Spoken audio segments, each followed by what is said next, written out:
What is up, guys? It is Bigums here from your LOL support. Please don't forget to like this video, comment down below if you have anything else to say, and if you haven't already, like us on Facebook and Twitter for constant updates on the channel, and follow us on Twitch to see when we're streaming. Alright guys, see ya. What is up, guys? It is your LOL support here, and oh, goddamn, Ethan just always messing up recordings. Just always messing it up. Do this all over again. Thank you.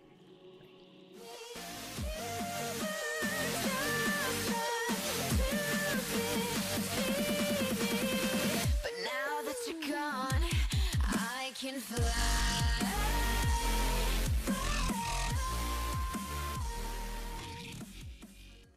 What is up, guys? It is your LOL support here, and today we're going to be doing a champion guide on Sejuani, the Winter's Wrath. Now, for those of you who are wondering, Sejuani is actually a champion. I say that jokingly because I never see a Sejuani anymore, and for whatever reason that is, I'm not sure why, because she is ridiculous right now. One minor side to a Sejuani, she does require that you have a team that can pump out a good amount of damage.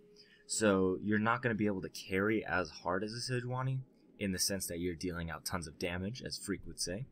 But you are still able to CC ridiculously and make opportunities for your team. Make opportunities such that maybe a normal team with a different jungler could not have without the amount of CC that you have on Sejuani. So without further ado, let's get into some of her abilities.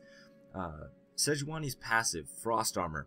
Damaging an enemy with an ability or a basic attack grants 10, 15, 20, and 25 bonus armor and reduces movement slowing effects on Sejuani by 10, 15, 20, and 25% for 2 seconds.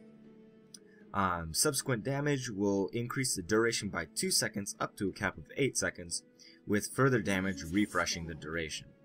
Now, what this means is CC on Sejuani becomes increasingly less effective the longer she's in a team fight, especially with her with one of her abilities that we're going to talk about later, where she has like a little AoE around her. That damage is per second, and every auto attack that you get off, or every spell damage, right there, as you see, I pick up, I believe it's Northern Winds, I want to say. Let us check right now. Flail of the Northern Winds. Yep, forgot the Flail of. Oh well. So, this passive is kind of hidden in that you don't really see it active. Like Vi's shield whenever she lands an ability after a certain amount of time. But it is a passive nonetheless, and you will realize it very slowly when you're in fights and you're able to tank a lot of damage, damage that you normally wouldn't be able to do. So let's get into some of her abilities. Her Q, Arctic Assault. Now this ability, as you saw me use it right there, is a fantastic ability. I would almost compare this to Vi's, I can't remember what her Q is exactly called. However, it is similar in that it's a knockback and it is a ranged ability that can travel through walls. So if you are in a tight spot in the jungle, keep in mind that you can use this to go through walls. You will see me use it to actually get through a couple of walls, running from a Nocturne later on in the game. Active, when Sejuani charges forward, she knocks enemies into the air, dealing magic damage equal to a flat amount. Okay, we're going to take a pause right here. I'm sorry about cutting short on the abilities, but I wanted to go into detail about something. So as you see right here, I'm going to switch over to the manual camera. As you can see right now, Annie has low mana, 22 to be exact, and she doesn't have a stun charged, and as well as all of that working against her, she is also beyond the halfway point with 0 wards on the map. Now, when you see this as a jungler, you must take advantage of it. After you clear out your 2 buffs and you see mid lane overextended like this with no mana, you have to go in and punish her. So let's see what we do here. So right there, I tell the Xerath to stun, and after he lands the stun, I knock the knockup onto Annie. Now you see I walk away.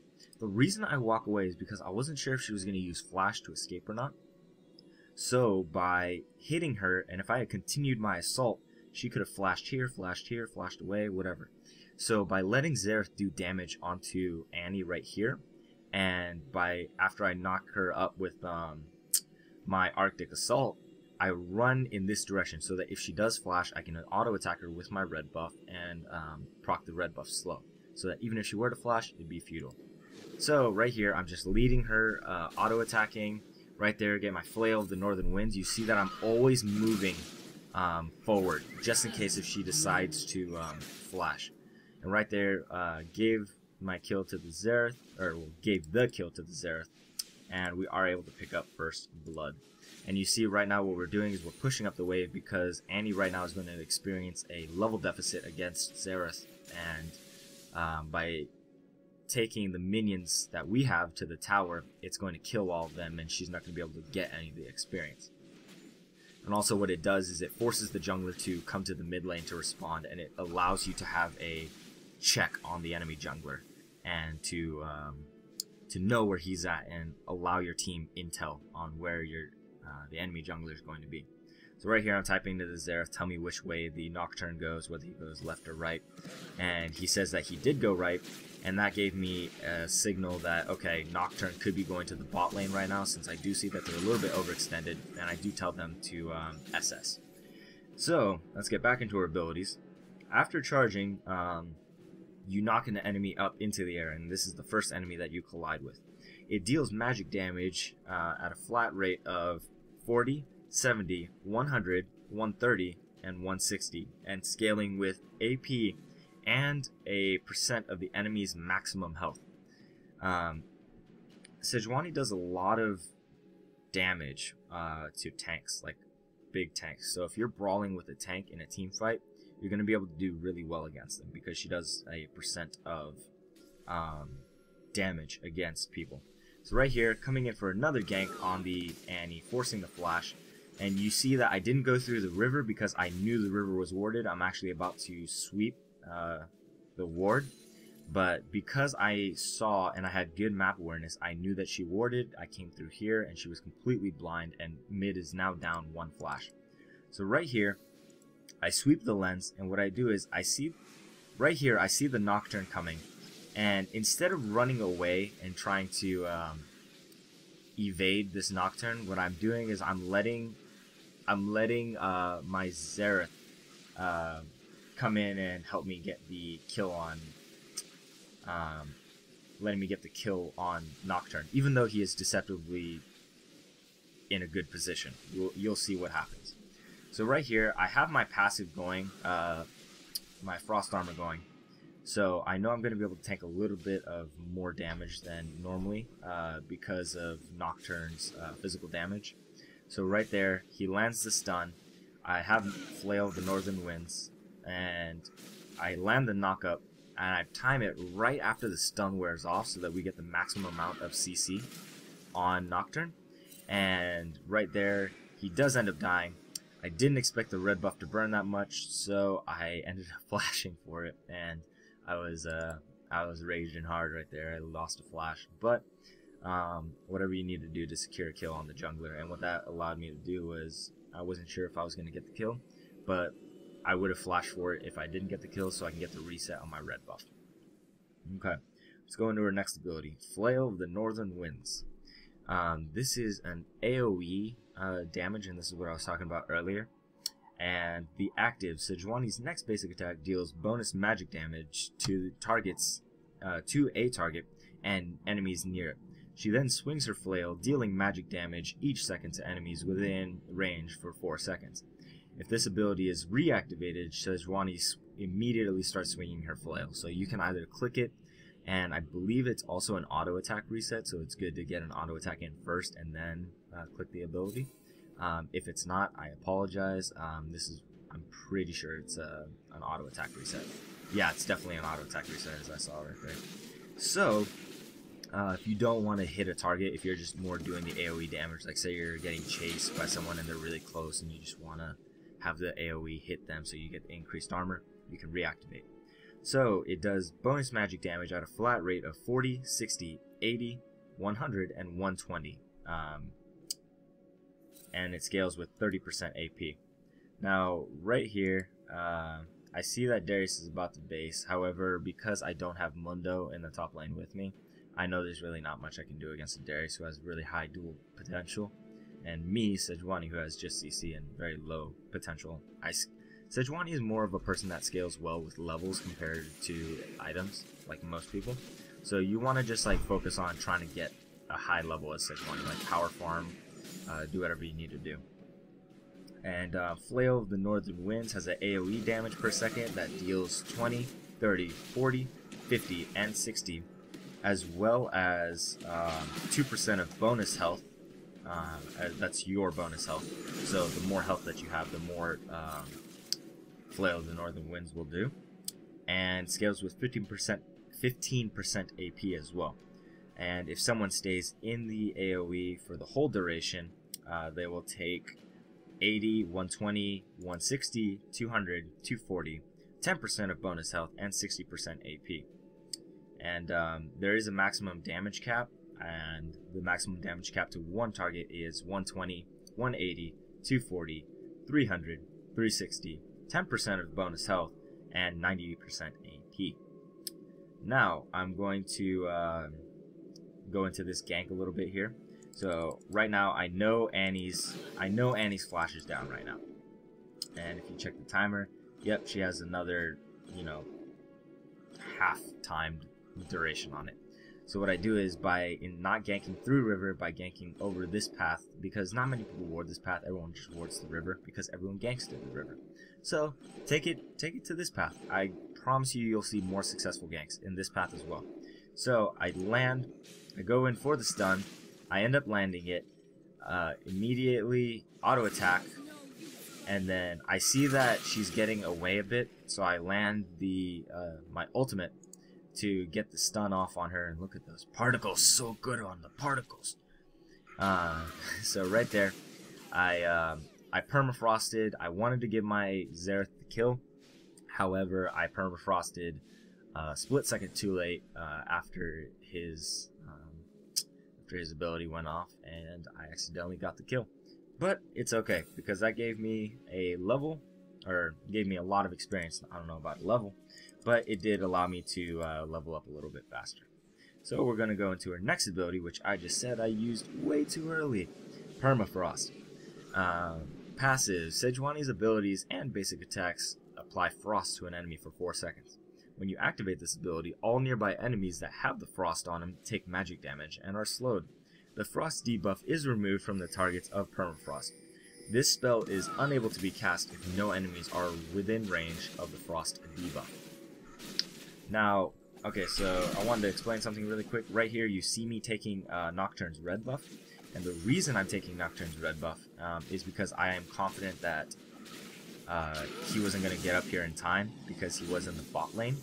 So right here we're going to get into a little skirmish. Our Xerath is getting taken down, so I'm going to come in, charge in, hit the Nocturne, make sure I get him away from my Xerath, and my Xerath is getting into a good position. I'm being what a Sejuani should be right now, and I'm being in between my ranged damage and Annie. However, my Xerath does end up dying due to the Tibbers, and I'm going to be running away with my health ticking. I am at 40 HP, just running for my life. Darius is rotating down. I figured he was going to try and come kill me, so I end up going the long way. And right here, I wait in the bush. I have a feeling I saw Annie's Tibbers come through, so I know to charge through this wall and I'll be safe. And I do manage to get out with my life. However, Xerath was not so lucky. He ended up giving up a kill to the Annie. However, it's okay, because you know what? Annie's still 1 and 2 because we did a very good job of ganking her and shutting her down. So, let's go back into the Permafrost. It deals a flat magic damage equal to 60, 110, 160, 210, 260. and it also scales with 50% AP, and the slow percentage increases rapidly over levels, starting at 50%, 55, 60, 65, and topping out a whopping 70% move speed slow, which is incredible. And another thing that's really good about leveling up this ability is the duration of the slow also increases. So you see 1.5 at the first level up, 1.75 to 2.25, and topping out at a 2.5. Now, this ability is really good when it comes to team fights because it allows for you to have almost a kind of like a Randuin's, but a longer Randuin's as far as the slow and the active on it is concerned. And also it's good for opponents who flash away and you try and kill them but they're out of range. Save permafrost for flashes. You'll see in this match Nocturne tries to do dragon, and I have my frost on him. He flashes over the wall. I save permafrost and end up getting the kill. So let's go into her ultimate, Glacial Prism. Now, this ultimate is fantastic. I love this. Sejuani throws her frost-forged bola that I'm guessing she probably took from Rengar. I don't know. If the bola hits an enemy champion, it shatters, stunning the target and nearby enemies for a duration. If the bola reaches its maximum range, it shatters and slows enemies by 90% instead for the same duration. So it's important that you land this, but if you don't, you still get slows. This has 150, 250, and 350 magic damage flat, scaling with 80% AP, and the slow duration starts at 1.25, goes to 1.5, and 1.75. Let's go into this gank a little bit. Right here, I sweep out. I notice that the Darius is overextended, and although he is a bit more on the Fed side, 2-0 compared to our Mundo's 0-2, I do completely believe that we're able to take him due to the amount of CC that I have. So right here, I lead with a charge, and you notice I walk forward a little bit just in case he decides to flash. Use my permafrost there. The reason I didn't save permafrost there is because I see that he used Ghost, so I wanted to make sure that his Ghost was not going to be able to do anything. Ghost giving him more speed. The movement speed debuff was going to take away more speed from him, and it was going to allow my Mundo to catch up and keep doing damage on the cleavers.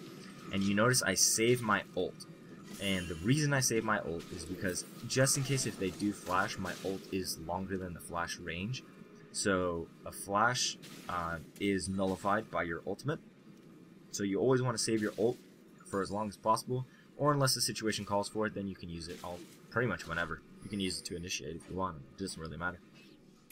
It's all situational.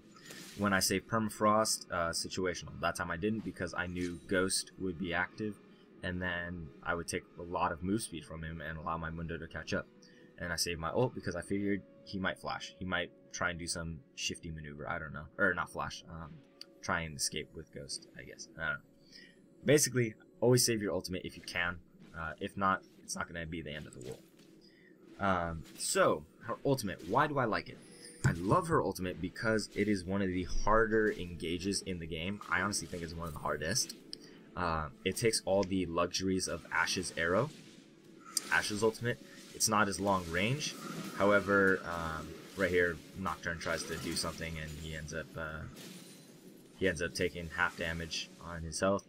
And after these 3 minions clear out, we are going to be diving the Nocturne because why not? We're two mid health to his mid health. So right there, I end up doing the dive. Notice how he flashed and I didn't follow him. So right there, flashed over. Let's just go back. I want to talk about this dive a bit, just a wee bit.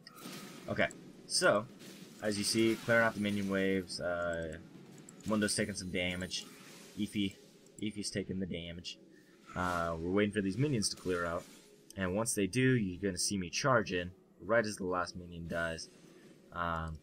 So right here, by me charging in first, I assure that I'm going to be taking some of the damage, which I can do as a Sejuani because I have my passive, which is good because turrets deal physical damage.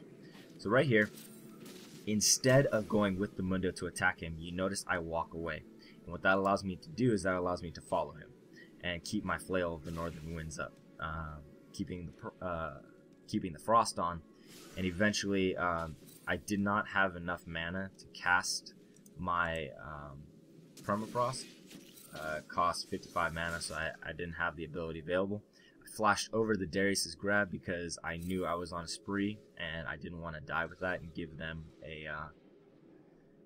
that. And Mundo was able to pick up the kill on Nocturne, and Darius did pick up the kill on Mundo. However, I did not give up any sort of kill streak end, so we ended up benefiting from that just because of the towers. Purple team's turret has been destroyed.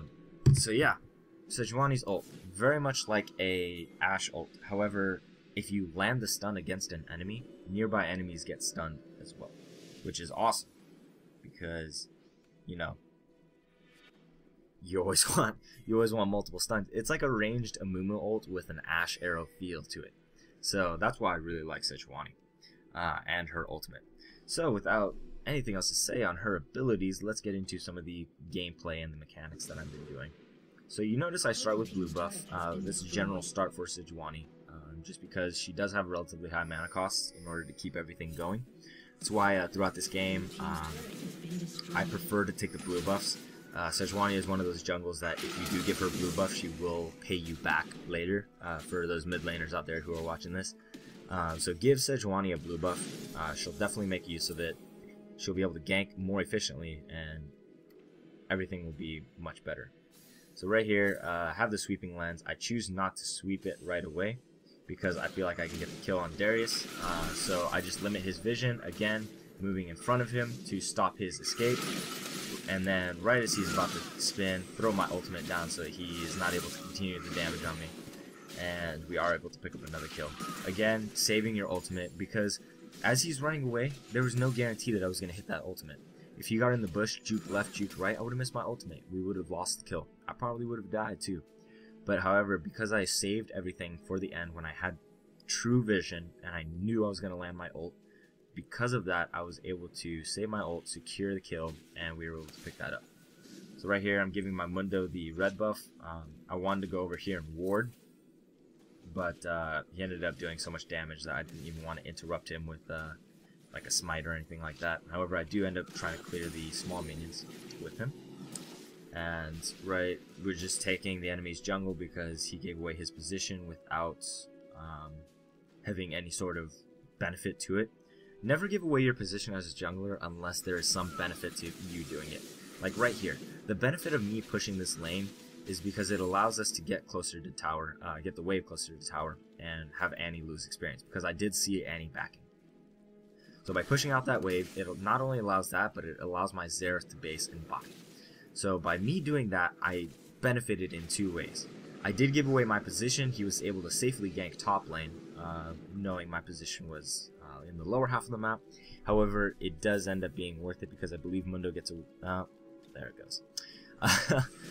Mundo did not end up getting away. However, I was able to deny Annie CS, and I was able to get my Xerath back to base so he can get more items to do more damage. So right here, coming into the bot lane, I see that Sona is in trouble, but I am able to help her out and do consistent damage to the Blitzcrank, and we end up pushing this wave out.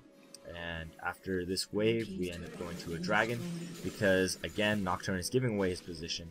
He did end up getting a tower, so this giveaway was a little bit more worth it. However, I don't think it's worth as much as a dragon, per se. So, right there, walking over a ward, they know we're doing this, so right now, I can imagine they're trying to make something worth it by catching someone out in our jungle or something along those lines. So, I'm just, overall, I'm being a better jungler in that when I do expose myself, I expose myself because it's a beneficial cause. Don't expose yourself if it's not beneficial. If you just show up in lane just to show up in lane, that's not good. That's like, you're crippling yourself as a jungler, and you'll never be as great as you can, as good as you can be if you keep doing that. So make sure whenever you expose yourself, you're always doing something beneficial. So, right there, Xerath did end up getting caught out. I choose not to go for the Nocturne, however, go for the Darius, who is caught in between the team. We're able to quickly burst him down. And we're going to keep going for this Nocturne. However, my team doesn't end up following as much as I wanted them to, or as much as we could have. Because right here, I was able to catch Nocturne out with an ultimate, completely blind. Did I need to emphasize that? No. I just want to point out that it was a damn good accuracy. But, so right there, my team followed up just a tiny bit too late, and we're not able to do anything, especially the fact that I have low mana. Yep, like I said, Sejuani needs a lot of mana. So, right there, we're going to base, pick up our next item, and the first item I intend to build is Spirit of the Ancient Golem. It's an overall good item to get on Sejuani. Has cooldown, has health, and a little bit of tenacity, which all in all you don't need like all that much tenacity on her because of her passive. But I mostly get this item for the health and the cooldown reduction.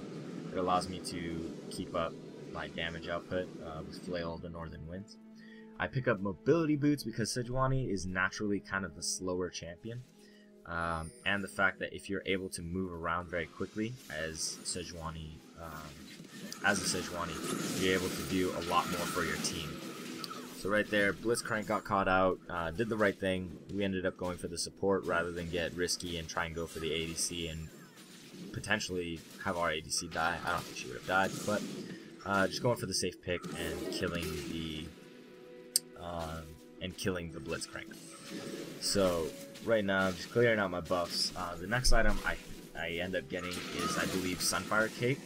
Again, it has armor, it has damage over time with her with the passive on it, and it's overall just a good item. As Sejuani, you just want to get tanky as hell and just be the CC machine for your team. I believe this game I ended up with 21 assists overall. And 9 kills, you know, I mean, it's not like you're going to be kill starved as Sejuani. She does do damage. It's just she excels at controlling the enemy team so that they can't get away. And you allow for your teammates to get a lot of the damage off. Like, Xerath in combination with Sejuani is amazing because she's able to peel so much, and Xerath does such good range damage, and it's consistent damage. So that's why I like playing with the Xerath. And I'm picking up the Amp Tome because I believe I'm going to turn that into a Liandry's Torment. It's debatable whether you want to turn a tome into, say, a Ralai's Crystal Scepter, because your Flail of the Northern Winds, as of just the ability in itself, will only deal damage. It won't. It will only deal damage. It won't slow. It's only when you activate. It's only when you activate your Permafrost that it actually slows. So right here, getting chased down by the Darius. I'm waiting for waiting for my Mobos to kick in, and once they do, he realizes he has no chance. So, and also Nocturne was ulting, so my heart dropped. I thought I was gonna die. But back to the topic, you can pick up the Ralai's Crystal Scepter for the AoE slow around Sejuani, which is fairly good. I recommend it's worth it. Right there, flashing in for my ult. I do end up picking up a flash on their side for it as well. However, it didn't go as beneficial as I'd wanted it to. I thought Sona's ult would have been up, so by me flashing and ulting like that, I thought maybe Sona could have got off a clutch crescendo, and we could have got the 2 kills very easily. However, sometimes you miss, you know? Oh well. So, Ralai's good health, good AP, because she does scale relatively well with AP, even though her abilities mostly scale with, like, health. Or the enemy's health.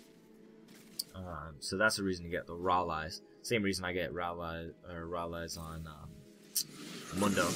It's just for the damage and the AoE slow on Burning Agony. Burning Agony.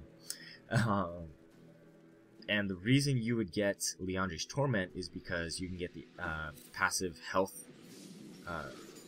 damage based on amount of health.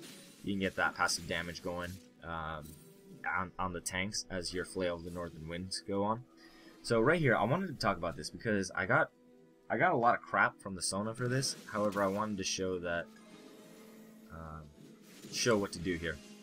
Okay, so right there, as you see, Sona got caught. Okay? Don't go in and fight that. You have bigger priorities as a jungler, and especially as a Sejuani. So right here, I see an Annie with a stun up because we have Ward there. We got Blitz with his passive. I don't even know if Blitz has his ult. I'm not going to go into that. Sona got caught. That's her problem. But what I do notice is that because they're over here, that means that there's 3 over here. And we also have a turret. So I'm thinking, okay, I need to go over here because a turret is another person on our team. Like, we could potentially use that turret for a 3v3 right here. However, Sona's caught out. I don't have the damage output. Well, I do have the damage output, but I would get chunked very well. So Sona gets caught. She does end up using a crescendo, stunning them, but in the end, I'm not going to get caught out for that, and neither should any of you. You know, if someone gets caught out like that, don't try and be a hero. That's cool in Gears of War, that's cool in, you know, Call of Duty, but in this game, you need to stay alive for your team, and especially if you have CC like Sejuani. So right here, I noticed that they're all grouped up. So I'm going to go in with my Arctic Assault. Blitz is going to miss his grab. I have Flail of the Northern Winds up. I see my Frost on a couple people. Turret's targeting, and I see everyone just clump up right here. Boom. Perfect. This is what you want to do as a Sejuani. Everyone's under tower. I see my Xerath coming in. Right away, land the Glacial Prison, and catch 4 people out. That's an amazing ult right there. So now our Xerath is just going to do work, go ham city, boom, gets 1 kill. And our job as a Sejuani is to make sure that no one gets to our damage dealer Xerath. And right there, Annie landing a nice stun on the 2 tanks. However, look at our Xerath. You see, he's kind of he's riding the chariot right now. If this is a chariot, his horse is, oh, 1 horse just went off to the side. I didn't want to get hit by that Piltover Peacemaker. So right here, Darius thinks he's about to do something. Little does he know, the tank squad is in town, and Xerath ends up picking the triple kill right there, using his ultimate, trying to dance around the Darius, and we're having the constant damage go off on him. Goes up, dunk squad, doesn't work because we have our passive up, and we can tank a lot of the physical damage he's been doing to us. However, because he deals true damage, I wasn't able to do too much to that. Xerath gets brought super low. Oh, his penta's flashing before his eyes, and no one blocked it. So, that was an example of a good team fight that, there right there, the Mundo ended up picking up the ace. That was an example of a good team fight, good mechanics by me, in knowing when to save my ult till, and getting a perfect ult and allowing our Xerath to do damage. That is your job as a Sejuani. And sadly, if you can't find satisfaction in that, I'm not going to lie, Sejuani probably isn't your character. However, as a jungler, I love her because she offers so much engage and everything to the team. You're just so much of an asset that you need in a jungler, you know. So that's why I prefer Sejuani. Abilities and maxing order. I know that's going to come up. Some people would argue to max W first or even max E first because of the slow duration. However, me personally, I like maxing the Arctic Assault first. And the reason I like doing the Arctic Assault first is because it allows me to do more damage when I gank. Because if you look back to my Vi guide, I prefer maxing my Q, my ganking tool. And with Sejuani having all ganking tools, it's kind of hard to know what to max. Which is why I prefer maxing my Q. Because when I go in and I land a hit, I want it to hurt. And when I apply the Frost, I want the Frost to slow, but the amount of slow, or the duration of the slow, I don't think is as necessary as doing a lot of damage on the initial charge. So right here, we have another team fight coming up. We have a Mundo out of position, and Caitlyn is also out of position herself. So right there, I charge in, she flashes over the wall, and I do end up throwing my ult. I thought she flashed more that way compared to there. Ooh, misclick. So we do end up scaring off the Caitlyn, and she's out of position right now. This dragon was a bad call on my part, and I do take responsibility for the dragon call. It was a terrible call. My team does end up dying for that. And I can't charge back over the wall and get the dragon. So that was a terrible call on my part. We had vision. We had vision. We knew where they were. It was a 3v5, and that was just a terrible idea. That's never really a good idea.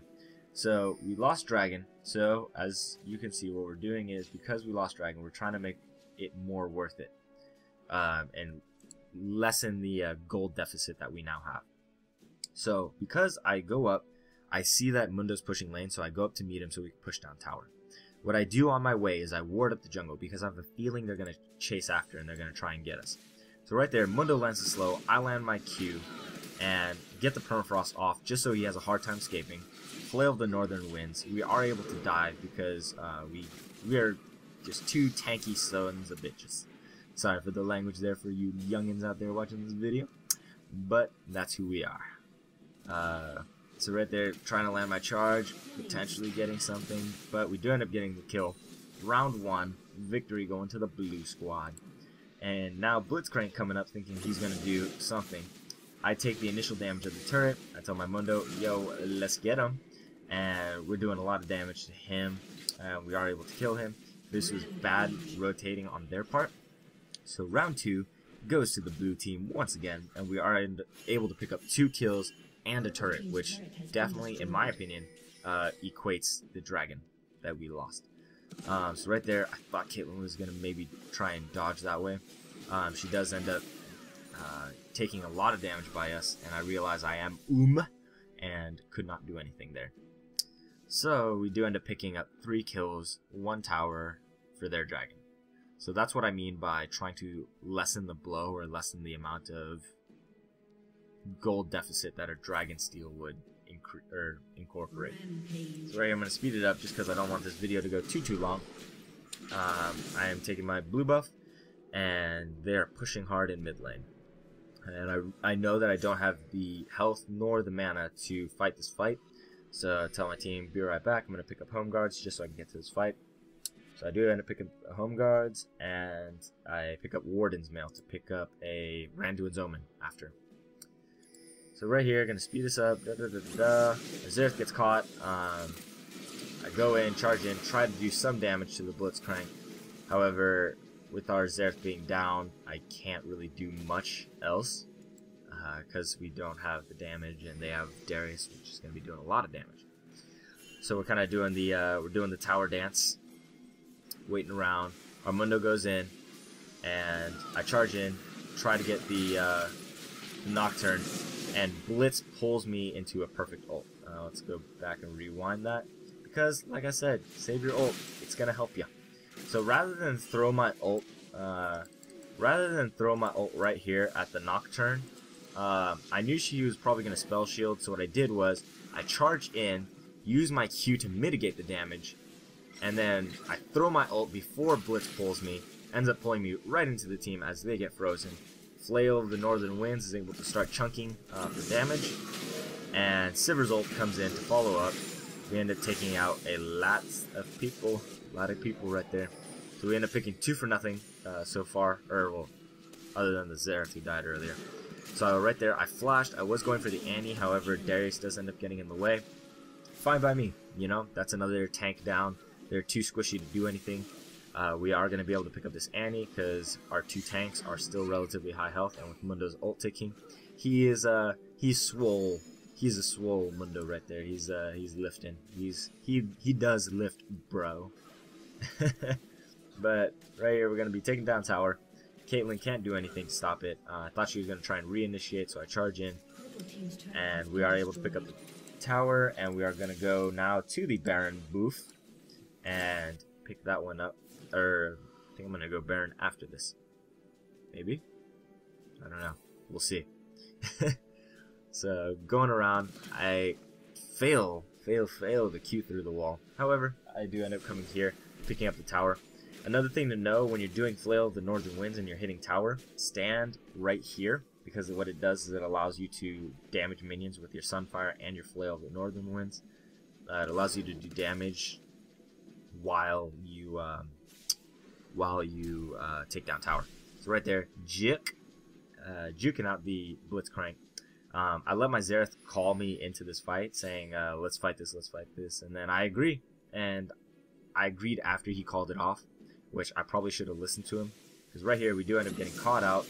Blitz silences me. I'm just too low of health to do anything about it. Caitlyn does end up picking me off, and we do end up giving up a couple kills, which in itself is not terrible, but it was just a bad call on my part. I should have just based and stayed safe, because now they're going to pick up middle turrets. I think they might even pick up an inhibitor. I'm not too sure. But right here, charge in, get the cure, get the ult, 3-man ult, perfect. Doing my Sejuani thing, and you see we're auto attacking and moving forward constantly. She lands the crescendo, beautiful, beautiful crescendo. So we're still charging forward, being the tanky team that we are. We're allowing Sivir to split push top lane, and although we're missing Sivir, because, like I said, because we have a Xerath, we are able to do a lot more damage. Caitlyn's running for her life. I do choose not to go over there and steal that with my Q, and I charge after the Annie, scare her off. She's not able to do anything to me. So right here we're gonna clean up, speed this up. We're gonna go pick up the Baron, and this fight and this game will be wrapping up fairly soon. So sweep out the Baron pit, make sure that it is not warded, and we're just taking down the Baron. Very easy. You notice I'm kind of low health, so I'm dancing around the outskirts just so I don't die by it. Checking my smite, knowing how much damage it does, timing it with permafrost, because permafrost can act as like a amplification on your smite. I would reduce about 40 damage from your permafrost, and then like 40 to 60 damage off of permafrost, and then time that with your smite. So say if smite does 1000 damage, your permafrost does 600 damage, I would take off probably like down to 550 or 540. So I know at 1540, permafrost smite will be able to do the trick. So that's just an example of how to time everything in coordination with your permafrost and amplifying your smite damage. And the reason I take off is because magic resist and stuff like that, and also to be safe, you know. Because you never want to smite and use your whole kit and have it not be good. Okay, so I was talking, rambling a bit, and I missed the initiate on that team fight. Okay, so right here I see Caitlyn and Annie out of position. Nocturne has an ult, but he's not going to be able to do anything, because what's he going to do? Jump on me? No. Jump on Sona? Yeah, he might get the kill, but you just robbed Caitlyn of the kill. However, over here, you see our Sivir is out of position with the Blitzcrank, because I believe she was doing Dragon. So, Nocturne ends up passing us by, goes on our Sivir, and ends up doing damage to her. However, we're going to be taking out their ADC as well. And we are more in a group. So I'm going to go over, we're going to focus the Annie now. And when I move over here, I notice that the Sivir is actually taking a bit of damage. Her boomerang blades are able to pick up the Dragunio, and I go over to try and help her, land my ult. Her boomerang blade ends up picking up the kill on the Blitzu, and right here, as I was saying before, save your frost, because boom, flash, and whoop, permafrost. So right there is a good example of how the range on permafrost can actually end up helping you secure kills. So I'm going to speed this up because this video is going a bit longer than I'd hoped for it to go. So we're picking up everything. They have a down inhibitor. Pick up the Darius, and we're going to go end up picking up this turret and picking up the inhibitor as well, because we didn't end up picking up the inhibitor. We got engaged on. Man, I'm just slipping. Okay, so back to taking the same tower again. It regened itself back to life, and we're gonna take it down once more. That's a joke. That's a joke. Okay, so right here, I see Blitz is coming. I know someone's gonna get caught. So what I'm doing is I'm mentally preparing. Right here, I think, okay, he's ready to grab. What am I gonna do? I'm gonna queue into their team. I know it. I know it. So right when he grabs, I go in, I see the Nocturne, Q in, Sona lands a crescendo again. However, their team fight is very good right now. We were caught out, and therefore we're not able to do as much damage. However, I go in, I Randuin's Omen. We end up focusing the Annie. I throw my ult down so we can get some CC on the team. Our Mundo is still full health. So right there, I waited till after Nocturne made contact with me to flash. And what that does is it allows me to get away. Had I flashed before that, he would have just gone to where I was. So right here, I'm doing the dance. I'm doing the Q away from him, trying to get away from the Nocturne. You see, I got 160, 180, 190, 210, 210. Hit the 300 health, and boom, auto attack. Oh, I'm so scared. Slide through the wall. That was definitely a butt cheek clincher. And Caitlyn comes by, and I'm like, oh, 13 health. Yeah, that's a close one. Woo! My ass cheek was clinching at that one. But anyways, we do end up picking up that fight. Sivir ends up cleaning up, and we definitely have M-Winions. So that is the end of this match. Hopefully you guys enjoyed this commentary. If there's anything I left out, please let me know. Ask any questions down in the comment section down below. You can see my item build right now. The last item I would pick up would just deal with a giant spell, potentially a Warmog, something along those lines.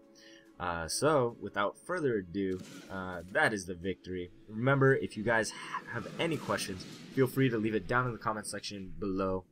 And make sure, if you haven't already, please click that subscribe button. It definitely helps us out. And share this video with your friends. Hopefully you guys are able to play more Sejuani and be a monster when it comes to being in the jungle. Okay guys, so without anything else to say on Sejuani, this has been your LOL support, and I am out of here.